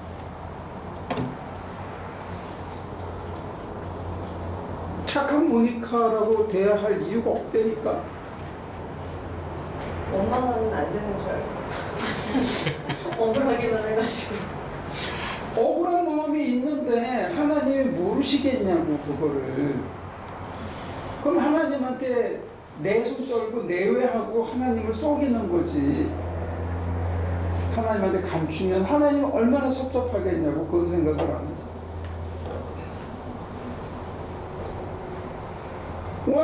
우리 교회에서 누가 모범생이 되라고 그랬어요. 내가 문제가 제일 많다니까. 문제가 있어야지 교인이지. 나라도 내가 모니카 입장이면 세상이 더럽게 보일 것 같아. 용하게 참고 견디는 거지. 얼마나 분하겠어. 억울하고. 억울하고 분해야 당연한 거야. 하나님한테 억울하고 분하다고 그래. 그래야 위로를 받지. 그래야 깨달음을 얻고. 안 분한 척. 그리고 다른 사람한테는 지가 무슨 예술을 당하는 것처럼 맨날 어드바이스해. 그게 애쓰는 거고 내가 보면 지랄하는 거지. 애쓰는 게 아니라. 뭐 그런 지랄을 왜 해? 신앙은 편안하자고 하는 건데. 말이 돼? 하나님이 날 위로해서 편하게 살아야 되는데 왜 우리 헛지랄을 하냐고. 믿지도 않으면서 믿는 것처럼 하고 나는 싫은데 안 싫은 것처럼 하는 거 아니지. 난 목사하면서 그렇게 느껴지. 교인들 중에 감당이 안 되는 사람이 있더라고. 하나님한테 맡겨요. 내 힘은 안 돼. 얼마나 똑똑한지. 그럼 내가 어떻게 해 그거를. 그 사람을. 그러면 내가 막 뒤집어졌을 거야. 그거 괴로워가지고. 그럼 하나님 아는 선생님 내가 상담할 이유도 없지. 그렇잖아요? 내 몫을 오버하는데 분해야 돼 지금은. 그래야 과거를 끊고 새로운 삶을 살지. 어느 날 분하고 억울해서 하나님한테 막 들이따지는데 하나님께서 그림을 쫙 보여준데 한 방에 보니까 이것 때문에 이러셨구나. 그러면 다 받아들이게 되는 거예요. 거기에 가야 하나도 안 분하고 안 억울하고 그렇게 돼요. 거기까지 못 간 거라고 지금. 내가 왜 이런 세션을 이렇게 구체적인 걸 잘 안 하려고 그러냐면 여러분들 입장에서 제가 이렇게 대답해주면 이게 마치 점쟁이 점치는 것처럼 느껴질 수가 있어. 그래서 다 내가 체험해본 거를 쉐어하는 건데 여러분들의 무슨 속을 들여다보고 내가 누구네 집에 가서 뭘 했는데 뭐 속을 내 얘기하는 거야. 내가 겪은 거야. 난 인생 60년 살았으니까 이제 살만큼 살았잖아.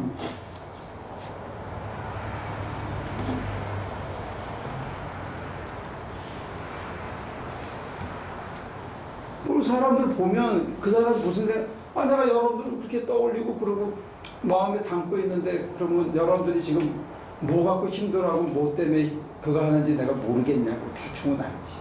자세히 몰라. 그지? 그게 목사 자비되니까. 내가 저기를 10년 하니까 대충 뭐 어려운 문제 좀 걸리면 걸리지만 그래도 풀잖아. 목회를 20년 했는데.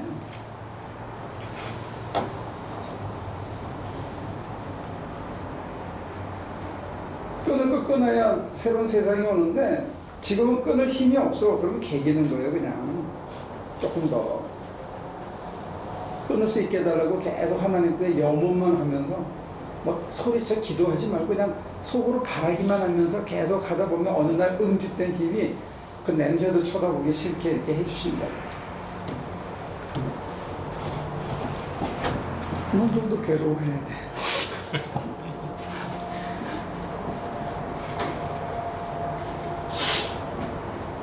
그래야 아픈 사람들, 정말 일불이 없어서 벌벌 떠는 사람들의 비애를 알게 되고 온몸으로. 그래서 진짜 돈이 얼마나 소중한 것인지, 다른 사람이 이룬 것들이 얼마나 소중한 것인지 이거를 리스펙트 할 수 있게 됩니다. 우리 모니께서는 남을 좀 무시하는 경향이 있어. 돈을 좀 하찮게 하고. 근데 그게 진짜 소중한 거라. 좋은 데 쓸 때. 어차피 빈손으로 다시 일어서면 그때는 좋은 데 쓰는 거예요. 그래야 아깝지가 않고 내가 고생한 게 보람이 있어. 의미가 있어.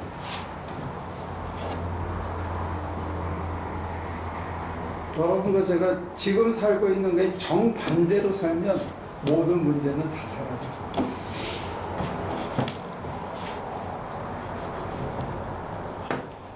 그리고 뭐 젊었을 때는 다 해보는 거야. 다 해보고 나니까 별거 아니잖아, 그지? 그러니까 이제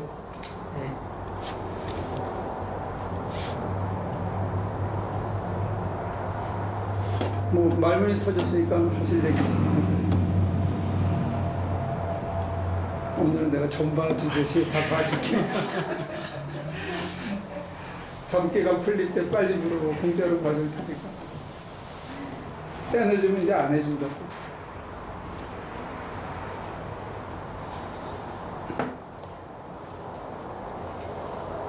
저는 이렇게 구체적인 상황을 얘기함으로 해서 제 생각이 오류인가 아닌가를 알게 되는 게 사실 더 좋고 저한테는 구체적인 것 같아요.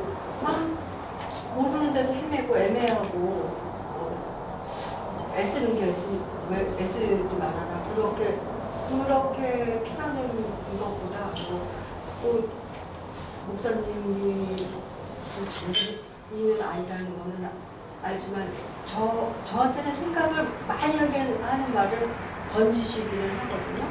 근데 그거보다는 이제 생활에서 하나님과 밀접하게 관계해야 한다라고 하면 내 생활이 과연 내가 지금 밀접하고 있는가를 알고 싶은 거니까. 근데 이제 이렇게 갑자기 어렵게 될 때 인터벤션 할 때 오는 스파크도 있지만 더 중요한 거는 이렇게 붕 던졌는데 그걸 가지고 여러분들이 3일이고 4일이고 생각하다가 팍 오는 게 여러분들 개인에게는 훨씬 나아요. 자기가 찾은 거기 때문에. 목사님이 한번 던지시면 3일, 4일 갖고는 안 돼요. 한 달이나 2달이 걸리지. 죄송해요. 근데 이제 이렇게 대화를 한 거에 대해서는 사실은 서로 컨피덴셜리티를 지켜야 돼요. 나는 사생활에 관심이 없어. 그렇지만 혹시 여기서 한 얘기가 딴 데 누구 제3자한테 얘기하면 그게 같은 교회에 대해서도 잘못하면 이게 컨피덴셜리티나 프라이버시 문제를 건드릴 수가 있어요. 그러니까 서로가 한 얘기는 자기 신앙의 문제만 받아들여야지 이렇게 누구 내가 뭐 그랬대더라. 지선 씨도 지금도 약 먹어야 된다는데 이런 식으로 얘기가 돌아가면 우리가 영적인 순례에 아무런 도움이 안 된다. 그 얘기를 하자고 하는 게 아니기 때문에 그건 잘 생각하시면 좋을 것 같아요. 그 다음에 이제 그런 구체적인 얘기를 하는 것 자체가 그런 프라이버시나 컨피덴셜리티 문제를 건드릴 수 있기 때문에 나도 사실은 굉장히 조심을 하고요. 더 효과적인 거는 이렇게 딱 멀리 던졌을 때 그거를 여러분들이 캐치해서 갖고 가서 묵상을 하다 보면 아 이거구나 이게 아닌가 이런 것들이 사실은 자기 신앙생활에 더 진전할 수 있는 장점은 있어요. 근데 이제 계속 헤맬 때는 지금 이렇게 자기 얘기를 하면서 인터벤션을 받는 거 필요하죠. 그 예를 들어서 모니카 씨도 이제 한 2주, 3주, 4주 이렇게 하면서 막 엉기고 힘들고 막 이러니까 내가 이렇게 푹 찌르면 받아들일 수 있고 그런 것도 있어요. 그게 연그러지지 않았으면 또 무슨 소리 하시나 이렇게 할 수도 있는 거예요. 아니 왜 여기 하나교회 나온 이후로 이제 목사님 하시는 말씀들이 제가 어떤 막 이렇게 되게 힘든 일들이 있었을 때 매번 그러니까 연관성이 없다고 생각이 되면서도 뭔가를 결정을 해야 될 때 그 얘기해 주신 방향대로 결정을 했을 때 사실 내가 알고 결정해서 그걸 따라갔다기보다는 저 같은 경우는 저는 그랬거든요. 내가 어떤 것 때문에 막 고민을 하고 있는데 목사님 설교 말씀 중에 왜 교회 안에서만 교인이고 밖에 나가서는 교인 아니냐라는 말씀 때문에 제가 어떤 일에 대해서 결정이나 방향이 완전히 틀어졌단 말이에요. 근데 그렇게 틀어지고 나서 돌아오는 그러니까 것들이 그러니까 눈에 보이는 이런 뭐 그런 게 아니고 그러니까 그렇게 따라가고 났을 때 목사님이 하신 말씀이 뭔지 알겠다. 이게 그거구나라는 그런 깨달음이 있었거든요. 늘 이게 한 발짝 뒤에서였지만 그래서 항상 제가 그 말씀 들을 때나 이렇게 성경 공부가 어떤 때는 내가 정말 알겠다라는 때보다는 사실은 이제 언니 얘기한 것처럼 한 달, 2달 그 말씀 내가 걸리는 말씀 짚고 있다가 어떤 이제 순간이 왔을 때 적용이 되면 그게 이거구나라고 진짜 그 뒤에 오는 것들은 더 큰 그러니까 그런 알겠다 정말 이거구나라는 생각이 들었었단 말이에요. 근데 그 애쓰는 걸 애쓰지 말라는 얘기가 처음에 머리로는 이해가 됐어요. 근데 이거를 실생활에 적용을 이렇게 아주 작은 거서부터 해볼 때 이게 내가 정말 이게 애쓰느라고 애쓰는 건가? 이게 아닌가? 막 라는 그런 생각이 그런 생각이 들면서 계속 꼬이는 거예요. 이게 모든 게 지금. 그런데 이렇게 봅시다. 그 말씀을 이제 전에 듣고 내가 생활에서 갈등하는데 옛날 같으면 왼쪽을 택했을 거를 설교 말씀이 생각해서 오른쪽을 택했다 이거예요. 그리고 지나고 나니까 내가 왼쪽 택한 것보다는 오른쪽 택한 게 그게 내 생활에도 나았어. 그게 만약에 이제 컨펌이 계속 2번, 3번, 4번 되기 시작하잖아요. 그러니까 실제적으로 나한테 손해일지라도 내가 마음에 너무 큰 기쁨이 있었던 일들, 그러니까 정말 즐겨이 따라가고 싶다는 생각이 드는 그런 마음들. 총체적으로 봤을 때는 네. 작은 걸 잃었지만 소탄 대실이 아니고 네.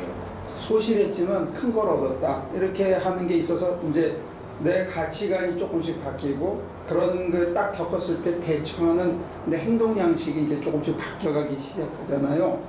그러면 이제 그게 누적이 되면 2번째거든. 그 다음에 3번째는 뭐냐면 내가 스스로 이제는 자연스럽게 그 변화된 가치관을 내가 생활 속에서 적용하는 거야. 내가 떠올리고 그런 게 아니고 몸에 배해서. 그러면 사람이 바뀐 거예요. 그게 생활에서 자기가 인격이 바뀐 거예요. 그렇게 되면. 근데 지금 이제 그게 오랫동안 갈등을 주고 실타래처럼 돼 있다는 얘기는 뭐냐면 이번에 넘어가는 파도는 조금 더 높은 거지. 지금까지 해오던 것보다 조금 더 높은 거예요. 그게 예를 들어서 자기가 옛날에 생각하던 밸류 중에 상당히 가치가 있는 밸류를 이제 포기하고 하나님께 맡겨야 되는 거. 이거는 지금 내려놓아야 되는 가치가 크기 때문에 그런 거예요.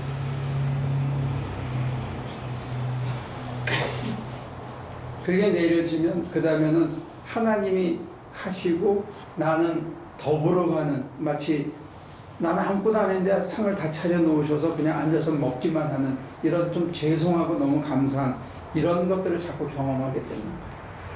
근데 지금은 이게 뭔가 붙들고 있는 게 옛날에 모니카 씨가 살던 데서는 이게 제일 소중한 가치였고 뭐 빚을 내서라도 이건 먼저 했어야 되는 그런 가치를 지금 붙들고 있는 건지도 모르겠어요. 이것도 이제 내려놔야 되는 거예요. 왜? 지금까지 해오던 것이 컨펌됐기 때문에. 그게 믿음이에요. 믿음은 보이지 않는 것들의 실상이 그래서. 그러면서 이 몇 주 동안에 계속 그 생각을 하면서 이게 내가 애쓰는 것 같아. 그럼 이것도 안 해. 근데 할 게 없는 거예요, 제가. 갑자기. 할 게 없으면 그때부터는 시간을 즐기고 쉬고 좀 늘어지고 하나님을 사모하고 그러고 에너지를 비추겠다가 하나님께서 몸으로 때우라 그럴 때 가서 일해주고 그런 거. 그게 자기한테 투자하는 거예요. 자기 시간. 여백을 만드는 거예요. 자기 인생의 여백을 좀 만들어요. 너무 분주하게 달리고 그럴 필요가 없어요.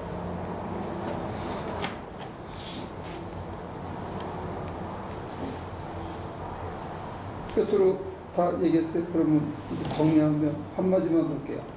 등대는 움직이지 않아요.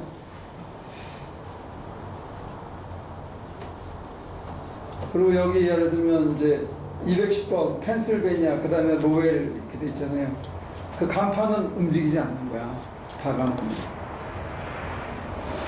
어떤 사람들은 간판이 자꾸 움직여. 그러면 저기 로웰이 저기 뭐야 한참 더 가가지고 발렌시아쯤에다가 박아놓으면 사람들이 거기 가서 내리면 안 되잖아. 우리가 하나님한테 그런 역할도 있다는 게 등대. 예수님 시대는 등대가 없었기 때문에 너희는 세상의 빛이라 이렇게 그래서 등경 위에 under the desk 책상 위에다가 등불을 올려놓는 거다. 영어로는 그렇게 번역되어 있더라고요. 이게 under가 아니고 under the desk.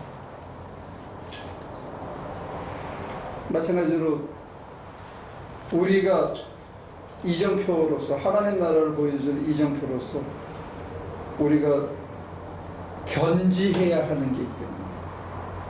흔들리지 말고 이렇게 쭉 이렇게 컨스턴트하게 이렇게 밀어야 하는 게 바람이 불건 피고 이게 촐랑거리면 신앙의 깊은 여행은 어려워요.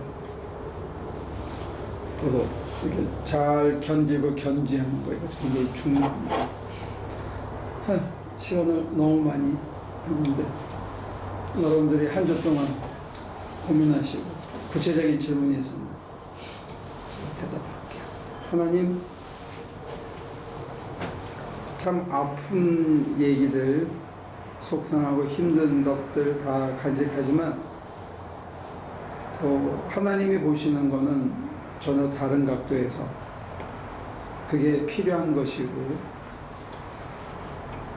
그걸 겪고 지나가면서 세상이 얼마나 어렵고 힘든 사람들, 고통받고 있는 사람들이 많은지 하나님의 은총을 받은 자들이 어떤 역할을 하고 살아야 되는지 일깨우시는 좋은 밤이었다고 믿습니다. 우리들에게 일깨움을 주셨사오니 삶을 살아내며 그 모습을 견지할 수 있도록